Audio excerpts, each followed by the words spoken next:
விடியல் அரசு தரப்போறேன்னு சொன்னாங்க. இப்ப மக்களுக்கு விடியாத அரசா அந்த அரசு இருக்கு.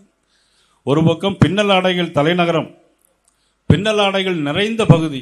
இப்ப என்ன தெரியுமா நிறைந்து இருக்கு, எங்க பார்த்தாலும் கஞ்சாவும் போதை பொருளும் நிறைஞ்சிருக்கிற நாடாக இந்த தமிழ்நாடு இருந்திருக்கு. கஞ்சா போட்டுட்டு அரசு பள்ளி மாணவன் ஆசிரியரை வெட்ட சம்பவம் நம்ம பகுதியிலே நடந்திருக்கு. உங்களுக்கெல்லாம் தெரியுமில்லையா அந்த சம்பவம், நடந்த சம்பவம். அதே மாதிரி 3 பேர் பல்லடத்தில் 3 பேர் படுகொலை செய்யப்பட்டாங்க. ஒரு வீட்டில் ஒரு சிறுவன் கஞ்சா போதையில் போய் கை தனியா கால் தனியா கை தனியா கால் தனியா வெட்டியிருக்கான் 3 பேரை. 5 வயது சிறுவன் தப்பி ஓடிய சம்பவம் இதே ஊரில் அரங்கேறிக்கிறது என்பதை யாரும் மறந்துவிட முடியாது.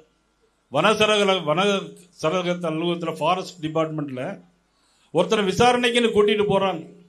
விசாரணைக்குன்னு கூட்டிட்டு போய் ஆனா திருப்பி வரும்போது பணமா தான் வர்றாங்க. இது திராவிட மாடல் ஆட்சி.